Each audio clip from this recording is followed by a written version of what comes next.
Hello, my name is Marlin Knecht, and I'm CEO and President of Rational Data International and of the Virtual Global Nation. And I'm here to appeal to you, not as a U.S. citizen, but as a planetary citizen.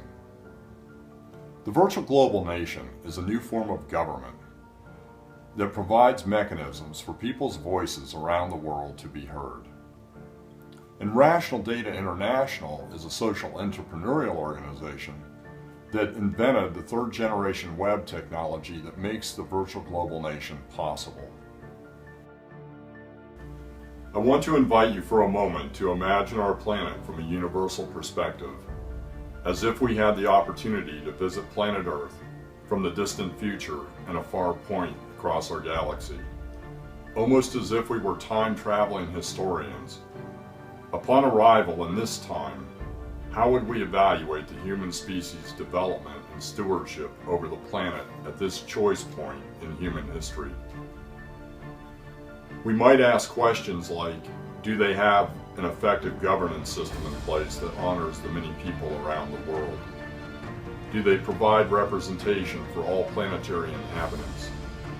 Do they have marginalized populations? Do they peacefully resolve conflicts? Do they have a planetary management system in place to help manage their planetary resources? What is their criteria for success? Would it be sustainability, well-being, and abundance for all the inhabitants of the Earth, or some other criteria? And finally, would their criteria be in alignment with their capacity to survive their own technological adolescence?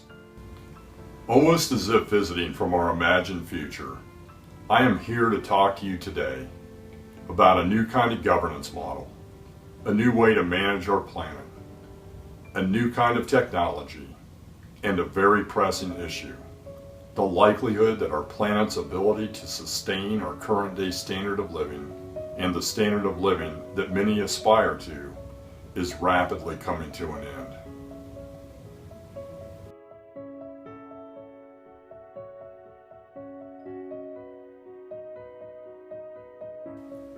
"24 years ago, I started on a journey, one that consisted of and involved hundreds of dedicated people, and the development of hundreds of thousands of computer files that ran across 15 code languages and an investment of millions of dollars. This journey brought us to develop a solution for this time in human history. Through faith, perseverance, and heartfelt action, we designed an architecture that today we call the Universal and Global Solution Models. This is a 1,200-page book that is an overview of the full architectural stack that we designed to solve these problems. This architecture was designed to answer both root and systemic and exacerbatory or symptomatic issues on a planetary scale. Back in the early days of this project, we had the foresight to anticipate the problems that the first generation web would bring, not the least of which was a globalized world that resulted in a breakdown in geographically tied check and balance systems. With this in mind, we started building a solution for the future based on our new third generation web technology. This solution contains actionable paths that are designed to work in today's world and into the foreseeable future.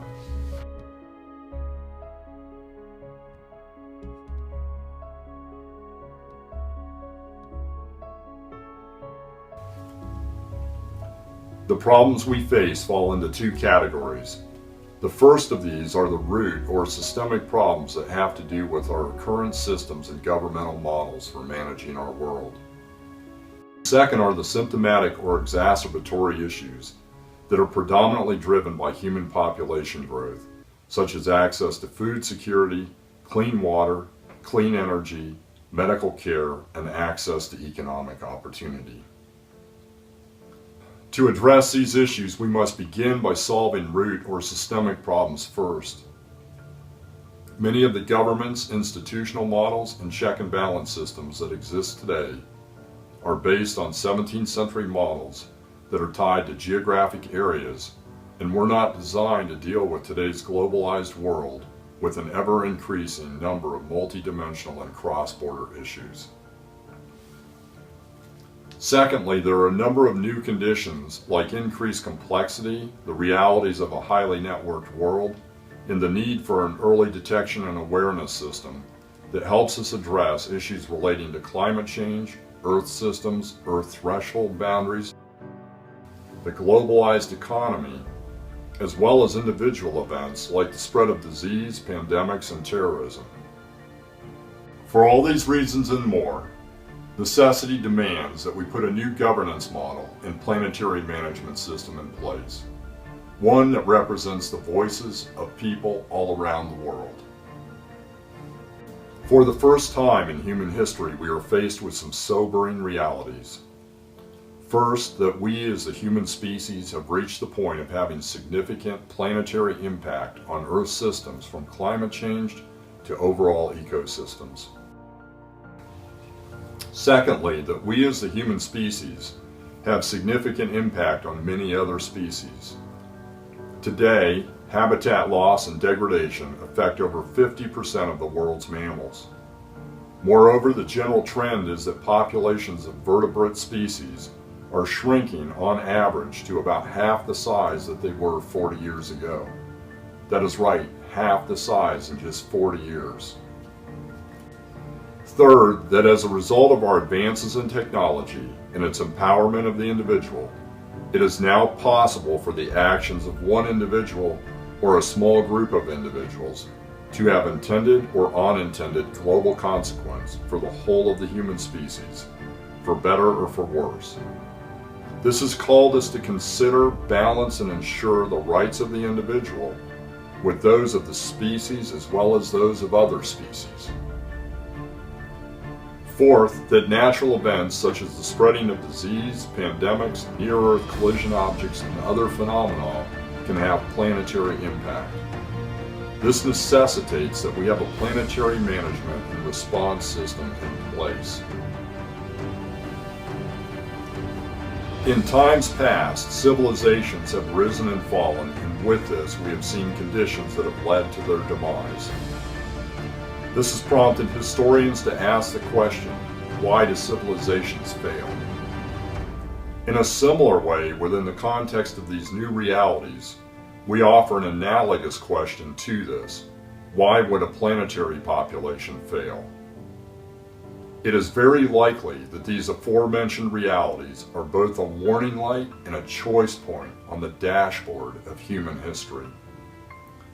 This calls us to recognize that we may well be facing a time in human history where we can no longer support the standard of living that most people are accustomed to on a planetary scale, unless we take proactive steps to prevent this. As we look back across human history, we observe that many times a new era was ushered in by a new technology. The printing press ushered in the Renaissance era, and computing ushered in the information age. Now, we introduce the new third-generation web that consists of a full-motion drive-through internet and the semantic and data grid layers that open up a whole new information universe. This provides the foundation to usher in an era of planetary governance and management, and a new kind of voting where the voices of people all over the world can be heard. So I'd like to take a moment to talk about the specific steps we have taken and outline a roadmap that directly addresses these issues. The first step we have taken is laying a foundation through the third-generation web technology to establish a new, globally accessible, bottom-up, open, democratic, meta-level governance model called the virtual global nation. This new nation, while being sovereign in its own right, also honors the sovereignty of other nation-states and their freedoms around the world. The second step provides representation for the newly emerged planetary citizen and citizen of humanity. which includes a new way of voting called issue-centric voting that allows multidimensional issues to be better represented by tying them to information space rather than the political systems that are limited by geography. This better supports complex cross-border issues that affect people around the world. The third step allows us to use this new third-generation web technology to implement an early detection and awareness system. This permits us to monitor, anticipate, and respond to planetary events like those found in Earth threshold boundaries, life systems, seismic events, flu outbreaks, prediction of natural disasters, and more. The fourth step addresses planetary sustainability by installing a new planetary management system on top of the governance model, the elements of which are embodied in the Virtual Global Nations founding documents. And this provides a way for us to manage planetary resources. The fifth step establishes a new set of rights classes that are applicable to the individual, the human species, and other species across the spectrum of sentient and non-sentient life. This allows us to address the planetary ecosystem as a whole and implement planetary management. This is done within the context of the Earth's carrying capacity, Earth systems, life systems, and Earth threshold boundaries. This provides the foundational mechanisms for managing humanity's impact on the planet. The sixth step is on the level of technology, where we provide a completely new computer ecosystem that contains new hardware, a new web-based operating system, and a new layer in cyberspace. This provides new ways to close the digital divide. Today, only 3.3 billion out of 7+ billion people have access to the internet. Closing the digital divide allows increased access to voting, the new digital economy, a new kind of geography, and the n-dimensional information universe. The seventh step provides tools and instruments that support self-refinement and transformation on the individual, group, corporate, governmental, and planetary levels. In the eighth step, we utilize this technology to establish a new kind of educational system that empowers self-directed learning and provides a basis for an informed electorate the world over. This new technology allows us to leverage the collective knowledge, wisdom, experience, and understanding of a planetary population to solve problems that face us today. In the ninth step, we established a Homestead Act that empowers global economic development by providing free digital property and free end-to-end tool sets for building businesses, educational opportunities, solution models, and more. Up till now, many of us have had a feeling that something is broken at a root level, but couldn't exactly define what it is.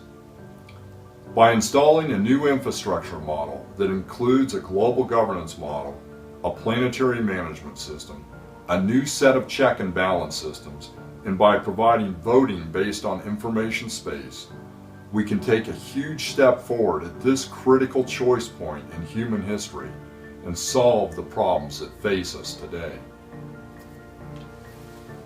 I believe we can rise to this challenge. We've done things like this before. We've put men on the moon, we've mapped the human genome, we've split the atom, and we've done interplanetary exploration. We can do this now at this critical juncture in the development of the human race. We're inviting participation from people from every walk of life, whatever your age, race, religion, philosophy, or creed, with one thing in common: the desire to bring about planetary sustainability, peace, possibility, and plenitude. This is the time to let your light shine, your brilliance to be seen, your heart to be felt, and your commitment to be made known. Thank you.